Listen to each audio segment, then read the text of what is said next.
Hello, good morning students. अभी हम लोग 11th क्लास केमिस्ट्री कंटिन्यू कर रहे हैं। Now today's topic in chapter second is Heisenberg's uncertainty principle. तो लास्ट वीडियो में हमने डी ब्रॉगली इक्वेशन के अनसॉल्व्ड न्यूमेरिकल्स किए थे और मैंने तब भी आपको बताया था दैट जो ड्यूअल कॉन्सेप्ट है लाइट का, किसी भी पार्टिकल का, not only the light, that was supported by the two facts. One is, या फिर उसको समझने के लिए आपको दो चीजों का पता होना जरूरी था। One is de Broglie concept जो हम पूरा डिस्कस कर चुके हैं, ठीक है। एंड आपने कई चीजों से, जैसे बोहर के एंगुलर मोमेंटम को हमने प्रूव किया बाय डी ब्रॉगली इक्वेशन। जो आपने डी ब्रॉगली इक्वेशन से वेवलेंथ निकाली वो एग्जैक्ट मेजरमेंट के बहुत करीब थी। तो ये सपोर्ट करता है, D Broglie equation supports the dual nature of light, ठीक है, बिकॉज उसमें हमने मास भी कंसिडर किया और लैम्डा भी। Okay, so lambda is for wave character, mass is for particle character. अब एक दूसरा कॉन्सेप्ट है जो आपको समझना जरूरी है, ठीक है, for dual concept of any particle, and that is Heisenberg's uncertainty principle. Werner Heisenberg एक साइंटिस्ट था और उसने एक चीज ऑब्जर्व की कि जैसे हम किसी चलते हुए ट्रक, बस, कार, इन सब की पोजीशन को और इनकी वेलोसिटी को एक्यूरेटली मेजर कर सकते हैं, ठीक है। जैसे मान लो कोई बस चल रही है किसी पर्टिकुलर वेलोसिटी के साथ, तो you can exactly point out कि भाई अगर आपकी जो बस है वो 10 बजे 10 AM पे उसने स्टार्ट किया फ्रॉम अ पॉइंट, और मान लो उसको 20 किलोमीटर की डिस्टेंस ट्रेवल करनी है, ठीक है, and now it is travelling with the speed of 60 kilometre per hour, ठीक है। तो मतलब मैं ये बता सकती हूँ कि एग्जैक्टली 5 मिनट बाद आप जो बस है वो किस पॉइंट पे होगी, वेलोसिटी उसकी दे रखी है, ठीक है। मतलब किसी भी मैक्रोस्कोपिक पार्टिकल के लिए आप उस पार्टिकल की एग्जैक्ट वेलोसिटी और उसकी एग्जैक्ट पोजीशन बता सकते हैं। जैसे हम यहाँ से स्पेस शटल जो है वो रिलीज करते हैं, रॉकेट्स जो है वो यहाँ से भेजते हैं, ठीक है, जैसे मार्स पे भेजा, मून पे भेजते हैं, तो हम उन ऑब्जेक्ट्स की, उन रॉकेट्स की, मिसाइल्स की एग्जैक्ट पोजीशन, एग्जैक्ट वेलोसिटी के साथ बता सकते हैं कि अगर इसने अभी यहां से इसने टेक ऑफ किया है तो 10 मिनट बाद ये कहां होगी, इसकी क्या वेलोसिटी होगी, सब कुछ कैलकुलेट आउट किया जा सकता है। But this is not case in microscopic system. Microscopic particles के लिए बेटा ऐसा नहीं होता है, ठीक है। जितना छोटा आपका पार्टिकल होगा, जैसे इलेक्ट्रॉन है, प्रोटॉन है, न्यूट्रॉन है, इनके अलावा भी बहुत माइक्रोस्कोपिक पार्टिकल्स है, पॉजिट्रॉन है, ठीक है। तो इन सब की पोजीशन और इन सब की वेलोसिटी एक साथ एक्यूरेटली मेजर नहीं की जा सकती, ठीक है। इसका मेन पॉइंट जो था हाइजेनबर्ग अनसर्टेनिटी प्रिंसिपल, उसका यही था, बिकॉज जो इलेक्ट्रॉन, प्रोटॉन, न्यूट्रॉन है, इनके बेटा कोई फिक्स बाउंड्री तो होती नहीं। हमने भी ये सीखा है ना छोटी क्लासेस में भी कि ये जो हम ऑर्बिट बनाते हैं ना बोर के, एक्चुअली में होते ही नहीं है, ठीक है। आप सेकंड चैप्टर में इसको और डिटेल में पढ़ोगे, हम आगे इसी को कंटिन्यू करेंगे कि जो लाइंस आप बनाते हो ना ये इमेजिनरी है, तुमने सिर्फ अपने दिमाग में बना रखा है। ये वो रास्ता है जिसपे इलेक्ट्रॉन के पाए जाने की संभावना 90% से ऊपर होती है। एक्चुअली में कोई सॉलिड लाइन नहीं है, ये कोई रिले रेस का ग्राउंड नहीं है जिसके अंदर आपको ये ऐसे लाइंस खींची हुई मिलती हैं। तो एग्जैक्टली ऐसा तो कोई पाथ होता ही नहीं। तो मतलब इलेक्ट्रॉन तो कहीं भी मिल सकता है, वो तो यहाँ भी मिल सकता है, वो तो यहाँ पे, वो तो इनफाइनाइट डिस्टेंस दूर भी मिल सकता है।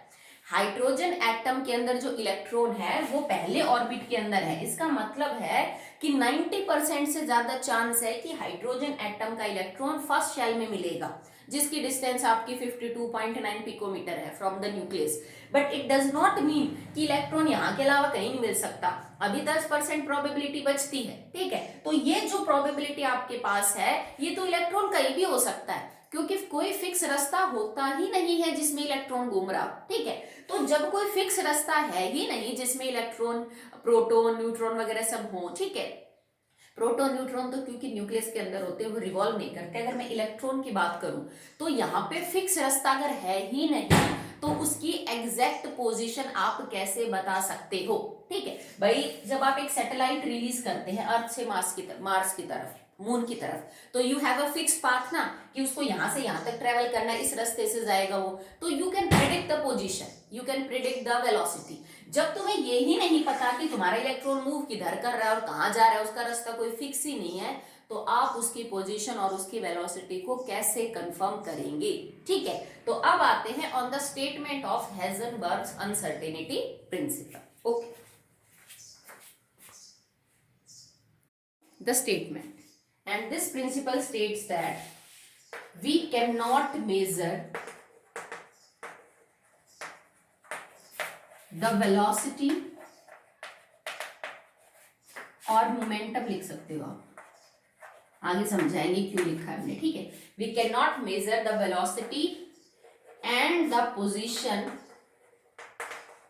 ऑफ ए माइक्रोस्कोपिक या सब एटॉमिक पार्टिकल लिख लीजिए, ऑफ अ सब atomic particle with accuracy,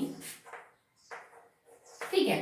We cannot measure the velocity and the position of a subatomic particle simultaneously, और ऐड कर दीजिए आप simultaneously with accuracy, ठीक है। इसका सिंपल सा मतलब ये है बेटा कि आप एक सब एटॉमिक पार्टिकल की वेलोसिटी, मास, क्योंकि देखो velocity m multiply by v अगर मैं कर दूं तो ये मोमेंटम हो गया, और मास तो किसी इलेक्ट्रॉन का या किसी भी सब एटॉमिक पार्टिकल का चेंज होने वाला नहीं है। यूं तो नहीं होगा ना कि मैं किसी इलेक्ट्रॉन को स्टडी कर रही हूँ तो अभी मास कुछ है, थोड़ी देर बाद कुछ है, वो तो कांस्टेंट फिक्स है।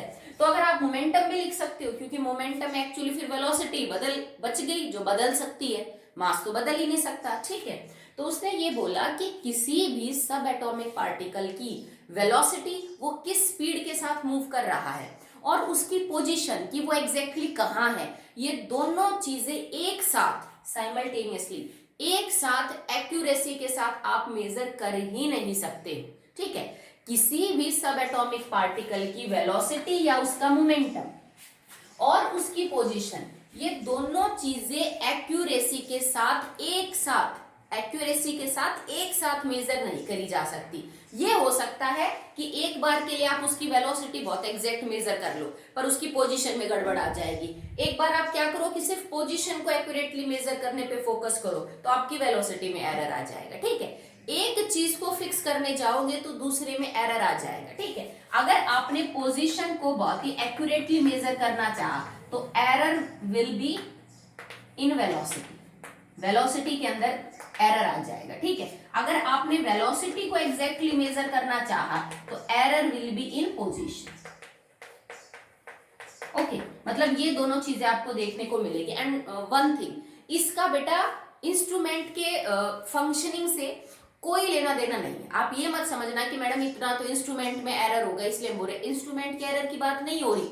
आप इंस्ट्रूमेंट आपका मान लीजिए बिल्कुल परफेक्ट है, वो कोई कमी नहीं दिखा रहा मेजरमेंट में, ठीक है। ये है कि आप मेजर कर ही नहीं सकते, ठीक है। ये नहीं है कि तुम्हारा स्केल थोड़ा सा गलत है मैडम, थोड़ी बहुत रीडिंग में प्रॉब्लम आ रही ना, इसका एक्सपेरिमेंटल एरर से कोई लेना देना नहीं। आप जी कितना भी परफेक्ट इंस्ट्रूमेंट ले लो, वेलोसिटी को या फिर पोजीशन को मेजर करने का, आप दोनों को एक साथ एक्यूरेटली कर ही नहीं सकते हो मेजर। एक को एक्यूरेट करने जाओगे तो दूसरी गलत हो जाएगी, पहली को एक्यूरेट करने जाओगे तो दूसरी गलत, दूसरी को एक्यूरेट करने गए तो पहली गलत हो जाएगी। इसका एक मतलब जरूर हुआ, ठीक है, कि चेंज इन द पोजीशन, या फिर आप यूं समझ लीजिए uncertainty in the position. Position के लिए बेटा मैं x मान रही हूँ, and uncertainty in the velocity, ठीक है। अब देखो इसको आपने लिखा, ये triangle is for change. Triangle हम हीट के लिए भी यूज करते हैं, बट किसी अगर प्रॉपर्टी के आगे मैंने ट्राइंगल लगा दिया तो उसका मतलब चेंज होता है। जैसे डेल V का मतलब change in volume, del H change in enthalpy, इस तरह से, ठीक है। तो यहाँ पे मतलब कितना पोजीशन में चेंज आया, कितनी अनसर्टेनिटी है पोजीशन में, ठीक है, कितनी अनसर्टेनिटी है वेलोसिटी में, इन दोनों का मल्टीप्लीकेशन कांस्टेंट होगा। क्योंकि अगर ये ज्यादा हो जाएगा, ये ज्यादा एक्यूरेट हो गया तो फिर ये कम, जैसे आपको इसमें एक्यूरेसी कम मिलेगी, इसमें एक्यूरेसी ज्यादा होगी तो इसमें एक्यूरेसी कम हो जाएगी। पर दोनों का जो प्रोडक्ट है, uncertainty in the velocity and uncertainty in the position, इन दोनों का जो मल्टीप्लीकेशन है वो हमेशा ही कांस्टेंट होगा, ठीक है। ये नहीं है कि कुछ भी हो सकता है, कुछ भी नहीं, कांस्टेंट। एक को कम करने जाएंगे दूसरा ज्यादा हो जाएगा, दूसरे को कम करने जाएंगे पहले वाला ज्यादा हो जाएगा, पर दोनों का प्रोडक्ट हमेशा क्या होता है, कांस्टेंट होता है, ठीक है। तो इसको अब आगे देखिए एक बार आप, we can say that multiplication of uncertainty in position multiply by the uncertainty in the velocity, but actually में जो मोमेंटम आपका है ना बेटा वो m और v है। अब एक बात बताओ, अगर कोई भी पार्टिकल घूम रहा है जिसका खुद का कुछ मास है तो जो बदलाव हो सकता है वो उसकी वेलोसिटी में हो सकता है, उसके मास में तो कोई बदलाव नहीं हो सकता ना, तो मास को तो हम चेंज नहीं कर सकते, ठीक है। तो चेंज इन मोमेंटम लिख लीजिए आप, क्योंकि मास तो बदल ही नहीं रहा, तो मोमेंटम में जो बदल सकता है वो क्या है, वेलोसिटी है, ठीक है। जैसे सेम है, अगर किसी सब्सटेंस की काइनेटिक एनर्जी बदल रही है तो काइनेटिक एनर्जी होती है हाफ mv²।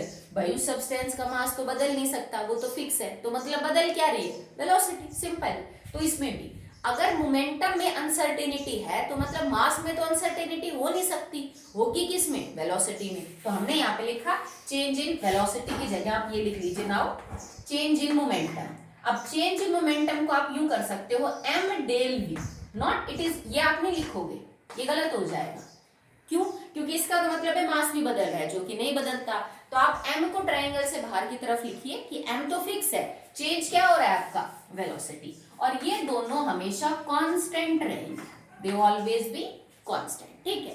फिर इसका पता किया गया कि भाई एक्चुअली में जो कांस्टेंट भी है तो किसके बराबर है, तो अप्रोक्सीमेटली आंसर आपका ये आया, del x multiply by m del v या change in momentum is approximately equal to, बिल्कुल एग्जैक्ट तो नहीं होते बेटा, h अपॉन 4 पाई। आप चाहो तो यहाँ पे इसको एग्जैक्टली सॉल्व करके एक बार कांस्टेंट बना लो, ठीक है। क्यों, क्योंकि ये वैल्यू क्या है 6.6 इंटू 10⁻⁻34 बटे में 4 गुणा में 3.14। तो आप एक बार इसको सॉल्व करके और इसकी वैल्यू को निकाल लीजिए, तो आपको बार बार ये चीज सॉल्व नहीं करनी पड़ेगी, एक सिंपल सा कांस्टेंट आ जाएगा। फिर तीन टर्म बची, डेल एक्स, डेल वी और एम, इन तीनों में से कोई दो आपको देगा और एक आपसे निकलवाएगा। इन केस ऑफ न्यूमेरिकल्स तो आप इसको पहले ही सॉल्व कर लेना, ठीक है। एक्चुअल अगर आप रिजल्ट के बारे में बात करो तो ये इक्वल टू हमने अप्रोक्सीमेट माना है, नहीं तो रिजल्ट आपका ये होता है del x multiply by m del v like this and h और 4 पाई, मतलब या तो uncertainty in position multiply by the uncertainty in velocity of any sub atomic particle will be equal to h upon 4 pi, या इससे थोड़ी सी ज्यादा होगी, ठीक है। इसका मतलब है कि ये चीज थोड़ी बड़ी है छोटी है, या तो इन दोनों का मल्टीप्लीकेशन इससे थोड़ा ज्यादा होगा, नहीं तो अप्रोक्सीमेटली क्या हो जाएगा बेटा, बराबर ही हो जाएगा, ठीक है। उसने ये बोला कि आप जो मर्जी कर लीजिए, एक्सपेरिमेंटल एरर नहीं है, इंस्ट्रूमेंट की गलती नहीं है, आप किसी भी सब एटॉमिक पार्टिकल की वेलोसिटी और पोजीशन बिल्कुल एक्यूरेसी के साथ दोनों एक साथ मेजर नहीं कर सकते। एक बार में एक कर सकते हो कि मैडम पोजीशन एक्यूरेटली फिलहाल ये है, तो उसकी वेलोसिटी उस टाइम आप नहीं बता पाओगे एक्यूरेसी के साथ। सेकेंड टाइम आप वेलोसिटी एग्जैक्ट बता सकते हो, तो पोजीशन आप एग्जैक्ट नहीं बता सकते। And one more thing that is quite important is कि जब आप पोजीशन और वेलोसिटी को मेजर कर रहे होंगे तो ये दोनों एक एक्सिस के अलोंग मेजर करनी है, that should be measured along the same axis. जैसे आपका जो इलेक्ट्रॉन है, because model is 3 dimensional, atom का तो मॉडल 3 डायमेंशनल है, आपने लिया एक्स वाई और जेड एक्सिस ले रखा है। अगर तुम्हारा इलेक्ट्रॉन एक्स एक्सिस पे मूव कर रहा है तो वेलोसिटी भी should be studied on x direction. आप वेलोसिटी और जो पोजीशन है उन दोनों को जब स्टडी करोगे तो आपकी एक्सिस सेम होनी चाहिए, दोनों एक्स एक्सिस पे हो, दोनों वाई एक्सिस पे हो, दोनों जेड एक्सिस पे हो। आप अलग अलग एक्सिस के ऊपर इनको मेजर नहीं कर सकते, ठीक है। समझ आया आपको इतना? चलिए, ये तो मैंने आपको स्टेटमेंट बता दी। अब हम इस चीज को एक्चुअली में प्रूव करने की कोशिश करेंगे कि जो बात हम कह रहे हैं ना वो सही है, हम सच में ऐसा नहीं कर सकते, ठीक है। So now the explanation of Heisenberg's uncertainty principle. इस पे भी न्यूमेरिकल्स मिलेंगे आपको। सिंपल सी इक्वेशन है, 3 पैरामीटर्स हैं, डेल एक्स, मोमेंटम एंड, या फिर मोमेंटम को खोल के लिख देगा जैसे m और v, तो मास, वेलोसिटी और पोजीशन में अनसर्टेनिटी, तीनों में से कोई दो देगा, एक आपको निकालना पड़ेगा, ठीक है। So now explanation.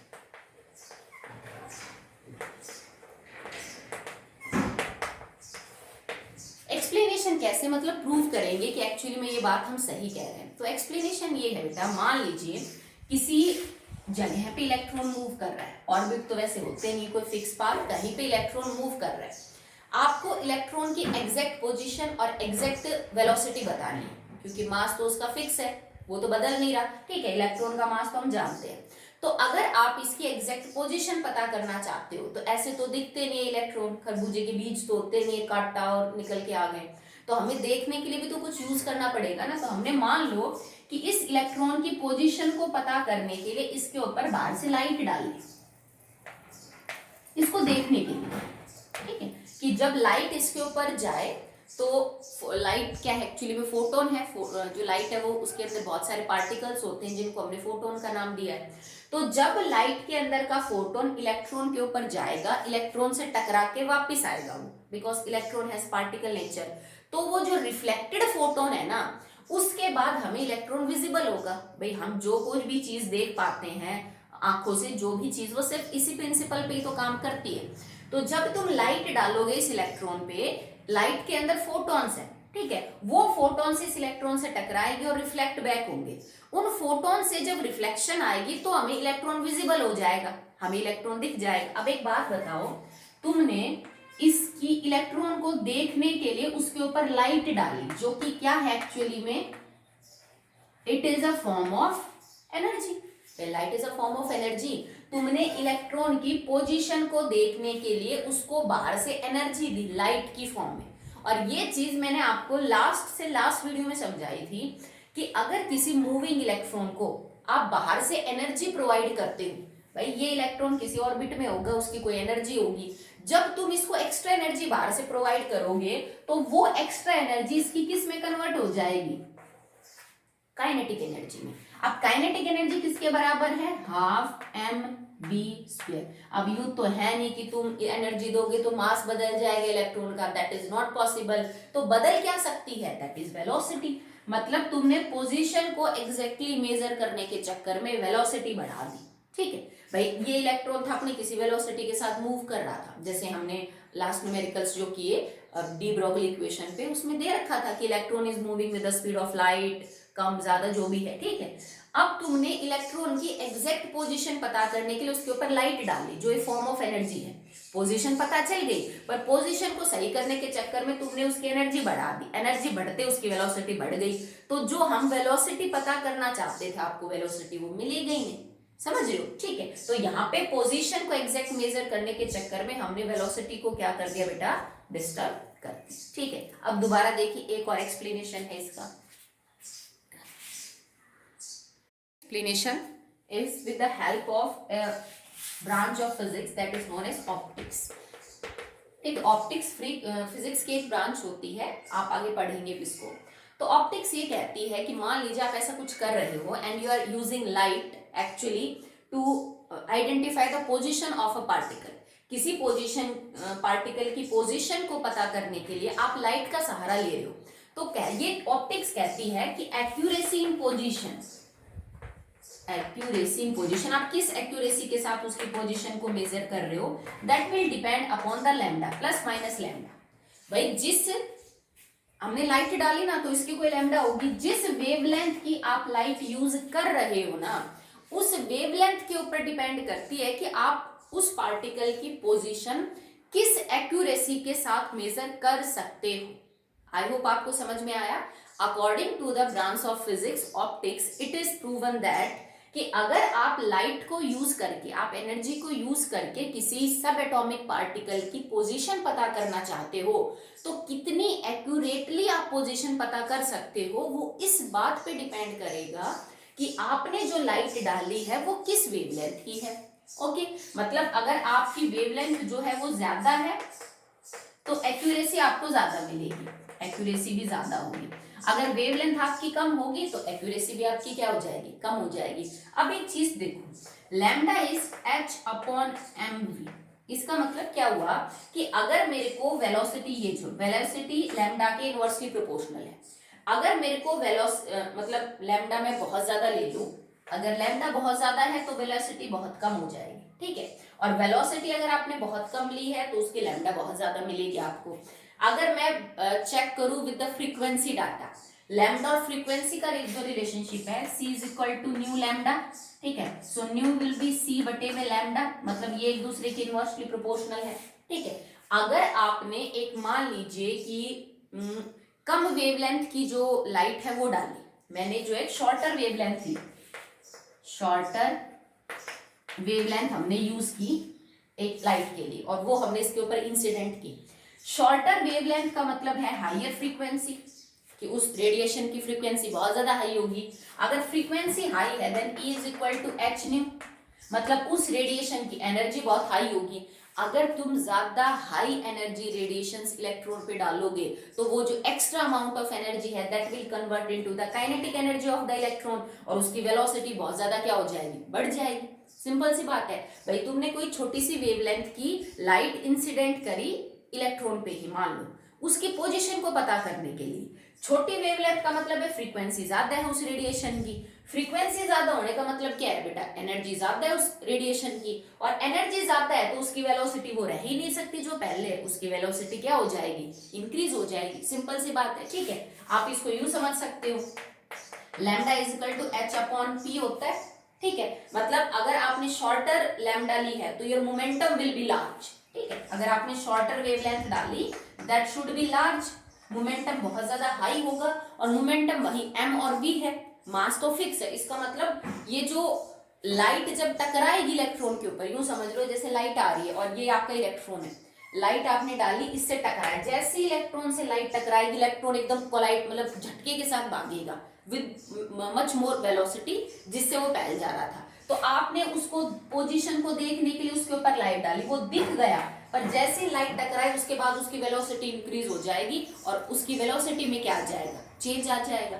अगर आप उल्टा करते हो कि लैम्डा जो है ना वो आपने बहुत ज्यादा लार्ज ले रखी, ठीक है। अगर आप बहुत बड़ी वेवलेंथ की कोई लाइट जो है वो इंसिडेंट कर रहे हो तो बड़ी वेवलेंथ का मतलब हो जाएगा फ्रीक्वेंसी का और उसकी एनर्जी का, ठीक है। यहाँ पे भी लार्जर वेवलेंथ का मतलब है कि उसका जो मोमेंटम है वो क्या हो जाएगा बेटा, कम, और उसके बाद भी अगर मोमेंटम कम है तो भी ना तो आप स्पीड एक्यूरेटली मेजर कर पाओगे और ना ही उसकी पोजीशन एक्यूरेटली मेजर कर पाओगे।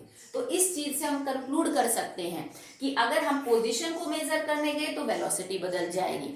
मान लो आपने वेलोसिटी पे फोकस किया कि मेरे को तो स्पीड के ऊपर फोकस करना है कि किस स्पीड के साथ जो इलेक्ट्रॉन है वो जा रहा है, तो बेटा इलेक्ट्रॉन तो मूविंग पार्टिकल है, ठीक है, वो वैसे ही एक जगह पे फिक्स नहीं रहेगा, तो आपको पोजीशन के अंदर क्या देखने को मिलेगी, अनसर्टेनिटी देखने को मिलेगी। पर दोनों के अंदर जो अनसर्टेनिटी है, अनिश्चितता है इनकी पोजीशन में, प्लस माइनस ऊपर नीचे हो सकता है। जैसे मैं यूं कह दूं किसी बच्चे की जो हाइट है ना वो 5.5 फीट है, प्लस माइनस 0.1 मतलब 1 पॉइंट ऊपर नीचे हो सकता है, तो ये अनसर्टेनिटी हुई ना, ठीक है, कि पॉइंट प्लस माइनस 0.1 भाई थोड़ा ज्यादा भी हो सकता है, कम। इनमें भी यही है कि पोजीशन थोड़ी कम भी हो सकती है, जो आपने बताई है उससे ज्यादा भी हो सकती है, ठीक है। पर एक कम होगी तो दूसरी ज्यादा हो जाएगी और दूसरी कम होगी तो पहले वाली ज्यादा हो जाएगी, ठीक है। चलिए नेक्स्ट देखते हैं इसमें topic. The next topic is the significance of Heisenberg's uncertainty principle. Okay, now the significance, फायदा क्या है इसका। तो बेटा जैसे हमने डी ब्रॉगली इक्वेशन के अंदर पढ़ा था ना कि भाई माइक्रोस्कोपिक सिस्टम के लिए तो अच्छी है जो आप lambda is equal to H upon M V use करते हो, बट अगर आपके पास कोई बिगर पार्टिकल है, आप एक मैक्रोस्कोपिक सिस्टम को डील करते हो, तो फिर उसका कोई इंपॉर्टेंस नहीं। De Broglie equation day to day life के अंदर हम जितने भी ऑब्जेक्ट्स को डील करते हैं वो सब मैक्रोस्कोपिक है। हम किसी नैनो मतलब sorry in like mass milligram या फिर 10⁻⁻30 kg वाले पार्टिकल्स को तो डील नहीं करते ना डे टू डे लाइफ में। तो सेम चीज है with Heisenberg uncertainty principle. It is quite good for microscopic system. Microscopic system मतलब सिस्टम का मतलब हर वो चीज होती है जिसके बारे में आप बात कर रहे हो। ओके, सो माइक्रोस्कोपिक पार्टिकल सब एटॉमिक पार्टिकल के लिए बहुत अच्छा है। आपको सब कुछ जैसे जो हमने बोला, आप जो न्यूमेरिकल वैल्यू निकालेंगे वो आपके एक्सपेरिमेंटल वैल्यू के काफी करीब आएगी, गुड एग्रीमेंट होगा। Okay, but not for macroscopic system. अगर आपका जो पार्टिकल है इवन उसका जो वजन है वो 1 मिलीग्राम 1 ग्राम भी है ना, तो भी आपका रिजल्ट एग्रीमेंट नहीं दिखाएगा। आपका जो एक्सपेरिमेंटल रिजल्ट है वो आपकी कैलकुलेटेड रिजल्ट से मैच नहीं करेगा, ठीक है। तो it is also as de Broglie equation, ये अच्छा है माइक्रोस्कोपिक सिस्टम्स के लिए। ओके, बट हमारी डे टू डे लाइफ के अंदर मैक्रोस्कोपिक सिस्टम्स के अंदर ये डील नहीं करता। अब इसका सिंपल सा रीजन क्या है कि क्यों नहीं है एप्लीकेबल। देखो, मान लो कि एक इंसान साइकिल के ऊपर एक पॉइंट ए से बी पे जा रहा है, साइकिल चला के जा रहा है, चलो साइकिल तो धीरे चलती है, आप बाइक मान लीजिए कि एक इंसान बाइक पे ए से बी पॉइंट की तरफ जा रहा है।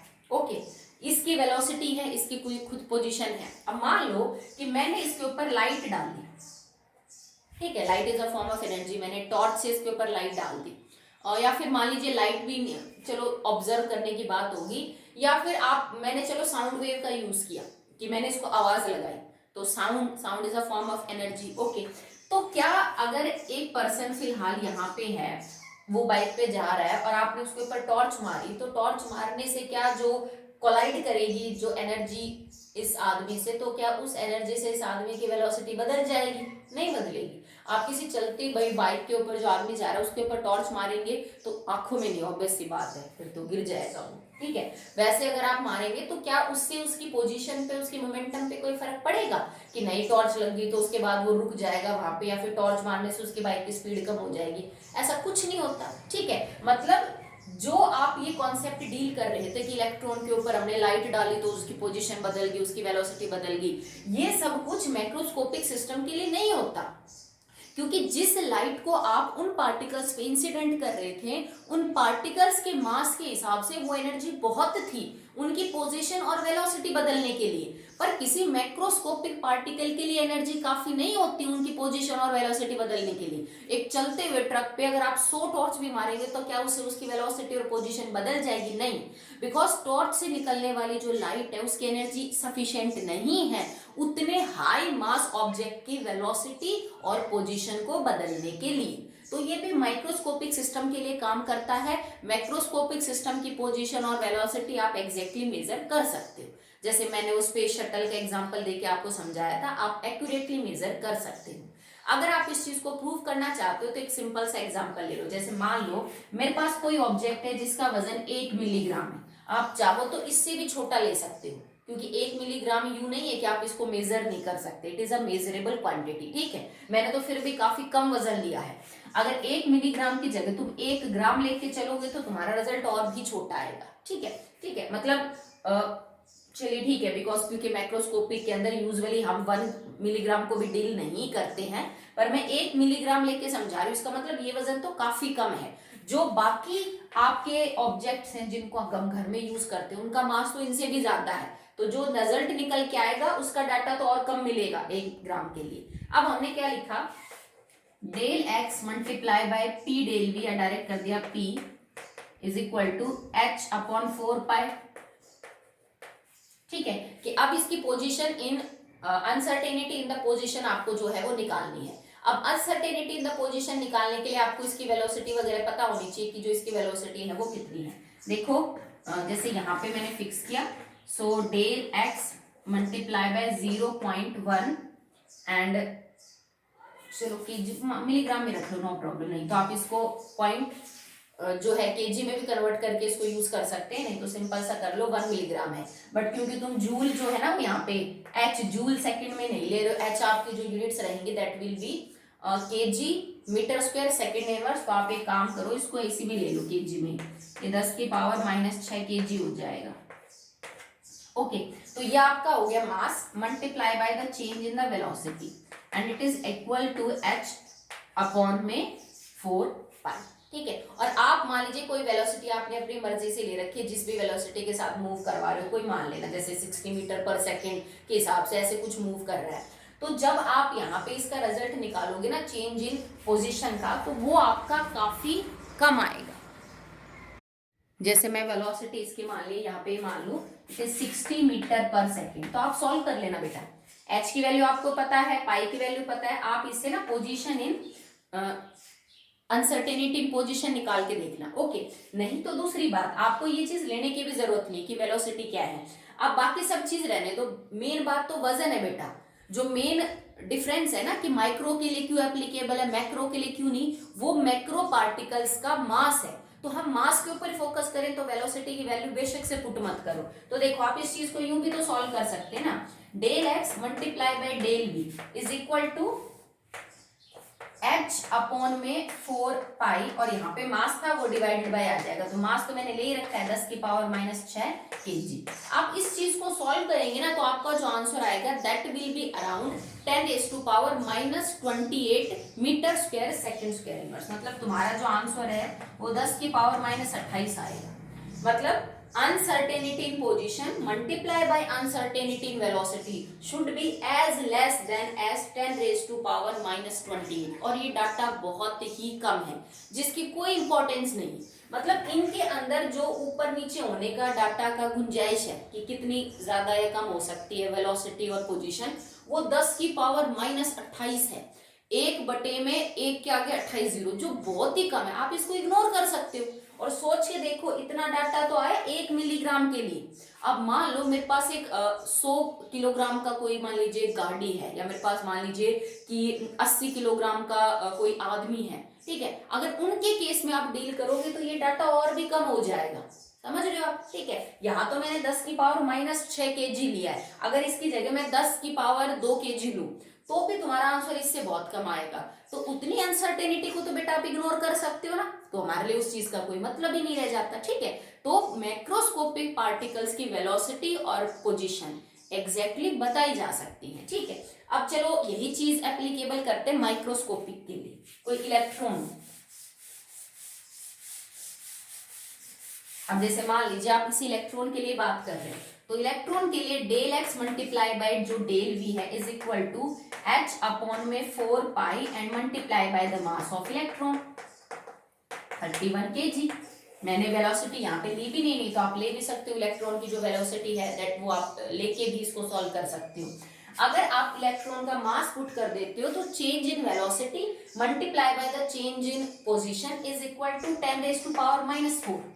तो बेटा 10⁻⁻28 से तो 10⁻⁻4 काफी अच्छा है और इसको हम इग्नोर नहीं कर सकते हैं, ठीक है। तो माइक्रोस्कोपिक पार्टिकल्स के लिए ये जो एक्यूरेसी है इसके लिए एरर इंपॉर्टेंट है कि एरर भाई काफी ज्यादा लग रहा है, ठीक है। जबकि अगर आप मैक्रोस्कोपिक पार्टिकल्स को डील करते हैं तो उनका मास इतना ज्यादा है कि अनसर्टेनिटी में बहुत कम एरर आते हैं जिसको आप इग्नोर कर सकते हैं। आई होप आपको बात समझ में आई। इसी कॉन्सेप्ट के बाद जो बोहर ने एक मॉडल दिया था ना ऑर्बिट का, वो रिजेक्ट हो गया था।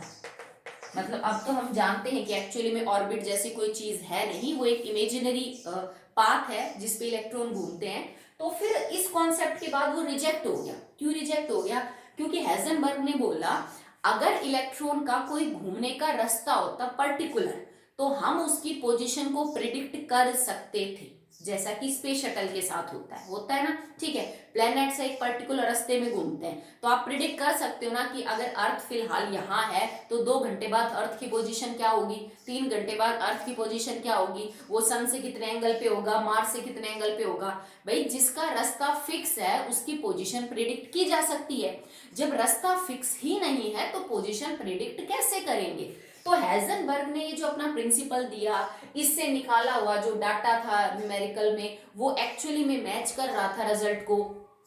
तो मतलब आपका कॉन्सेप्ट सही है, पर इसने बोला अगर मेरा कॉन्सेप्ट सही है तो जो बोहर ने ऑर्बिट वाला कॉन्सेप्ट दिया है वो गलत है कि भाई कोई पर्टिकुलर रास्ता होता है जिसमें इलेक्ट्रॉन फिक्स ऑर्बिट में घूमते हैं। बोहर ने यही बोला ना कि पर्टिकुलर रास्ते होते हैं जिनमें इलेक्ट्रॉन घूमते हैं और वो बिना एनर्जी और को एब्जॉर्ब और इमिट किए यहाँ से यहाँ या यहाँ से यहाँ नहीं आ सकते हैं। पर हेजनबर्ग अनसर्टेनिटी प्रिंसिपल ने बोला कि ऐसा कोई रास्ता नहीं हो सकता, there is no definite path for the electrons, और इसने इसको रिजेक्ट कर दिया था। बाकी पॉइंट्स को नहीं, सिर्फ ऑर्बिट वाले पॉइंट को रिजेक्ट किया था। आगे जाके हमने इस चीज को कंफर्म किया कि that it is only the probability of finding electron and it is not the fix path.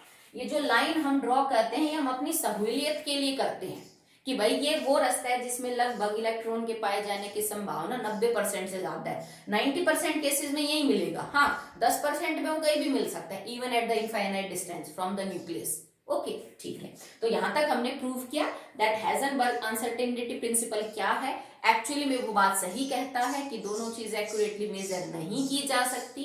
Significance क्या है कि माइक्रो के लिए अच्छा है, मैक्रो के लिए काम नहीं करता है।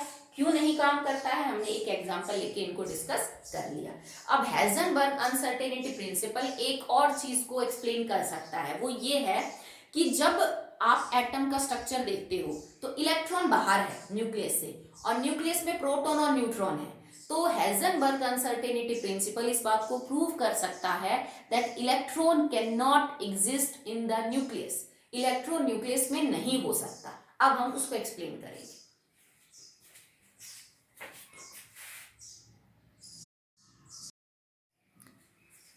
So now the topic is why electron cannot exist in the nucleus। तो इसका रीजन क्या है, हेजनबर्ग अनसर्टेनिटी प्रिंसिपल से समझेंगे। बेटा किसी भी एटम का जो न्यूक्लियस है ना, उसका डायमीटर 10 की पावर -15 मीटर के आसपास होता है। मतलब इसकी जो रेंज है न्यूक्लियस की, that is around 10 raise to power -15 metre. ये चीज आप ऑलरेडी 9th में भी डिस्कस कर चुके हो। ओके, अब ये क्या कहता है कि अगर किसी एटम के अंदर जो न्यूक्लियस की रेंज ये है और इलेक्ट्रॉन अगर न्यूक्लियस के अंदर पाया जाता है तो इसका मतलब इस रेंज से बाहर नहीं जाएगा। भाई मैं यूं कह दूं कि एक खेत है जिसका कुछ एरिया है और आप उस खेत के अंदर रह सकते हो, उससे बाहर नहीं जा सकते, तो इसका मतलब तुम्हारे मिलने की संभावना यही है कि ये डिस्टेंस, दैट्स इट, इससे बाहर तो तुम जा ही नहीं सकते। अगर इलेक्ट्रॉन न्यूक्लियस में है और न्यूक्लियस का डायमीटर इतना है तो मतलब इलेक्ट्रॉन की अनसर्टेनिटी इन पोजीशन ये है, इससे बाहर तो इलेक्ट्रॉन हो ही नहीं सकता, इसमें कहीं भी हो सकता है। ठीक है, अब हम क्या करते हैं कि del x multiply by m del v is equal to H upon 4 pi. Del x की जगह लिखा हमने 10 की power -15 metre, mass multiply by 9.1 into 10 raise to power -31 kg multiply by del v is equal to H upon 4 pi. और हमने change in velocity यहां से calculate किया, that will be h upon 4 pi and divided bye 10 raise to power -15 divided by 9.1 into 10 raise to power -31। h की unit और इसका data put कर दीजिए हम, -34 kg metre square second inverse. ठीक है, तो यहाँ आप ये सब पुट करेंगे, उसके बाद फाइनल जो आपका आंसर निकल के आएगा that will be 5.77 into 10 raise to power 10 metre पर सेकेंड। मतलब अगर इलेक्ट्रॉन न्यूक्लियस में एग्जिस्ट करता तो इलेक्ट्रॉन की पोजीशन में जो अनसर्टेनिटी है वो इसके बीच में कहीं होती। मैंने रखा डेल एक्स की जगह, इलेक्ट्रॉन का मास तो फिक्स है तो रखा, अनसर्टेनिटी इन वेलोसिटी निकालनी थी, बाकी सब कांस्टेंट है। हमने ये चीज पुट करके अनसर्टेनिटी इन वेलोसिटी जब निकालनी तो ये वेलोसिटी तो लाइट की स्पीड से भी बहुत ज्यादा है, that is 5.77 into 10 raised to power 10 metre पर second, and that is not practically possible कि इलेक्ट्रॉन लाइट की स्पीड से ज्यादा मूव कर रहा है। इसका मतलब तुमने गलती क्या की भाई, ये तो सब कांस्टेंट है, पाई एच, इसका तो कुछ गलत है नहीं, इलेक्ट्रॉन का मास सही ले रखा है हमने, कोई दिक्कत नहीं है, तो इसका मतलब तुमने डेल एक्स गलत लिया है, तभी तो तुम्हारी वेलोसिटी लाइट की स्पीड से भी ज्यादा आ रही है। मतलब इलेक्ट्रॉन की अनसर्टेनिटी इन पोजीशन ये हो ही नहीं सकती है, और इसका सीधा सा मतलब हुआ कि इलेक्ट्रॉन न्यूक्लियस में मिल ही नहीं सकता है। ठीक है, क्योंकि अगर इलेक्ट्रॉन न्यूक्लियस में मिला तो उसकी स्पीड लाइट की स्पीड से भी ज्यादा होगी, and that is not practically possible. ठीक है, तो रदरफोर्ड ने वैसे क्लियर तो किया था कि इलेक्ट्रॉन बाहर घूमते हैं, प्रोटॉन न्यूट्रॉन अंदर होते हैं, न्यूक्लियस पॉजिटिवली चार्ज है। ये एक और प्रूफ समझ लीजिए इस बात का कि इलेक्ट्रॉन न्यूक्लियस में नहीं होता है, वो बाहर होता है, और न्यूक्लियस के अंदर प्रोटॉन और क्या होता है, न्यूट्रॉन होता है। Okay, so that will be all for today. आज हमने हेजनबर्ग अनसर्टेनिटी प्रिंसिपल का थ्योरेटिकल पोर्शन किया है। आई होप आपको इक्वेशन समझ में आ गई होगी, that is del x change in position, ये लेंथ है बेटा तो ये मीटर में ले लेना आप, ऐसा unit, multiply by change in velocity m del v, mass kg में, वेलोसिटी मीटर पर सेकंड में, equal to h upon 4 pi. h की यूनिट हो जाएंगी kg metre square second inverse, pi, और ये तो कांस्टेंट है। ठीक है, तो इनमें देखो 1 2 और 3 चीजें हैं, न्यूमेरिकल्स में 2 देगा, 1 आपसे निकलवा गया, एज सिंपल एज दैट। तो नेक्स्ट वीडियो में हम इसके न्यूमेरिकल्स को डिस्कस करेंगे। That's all for today.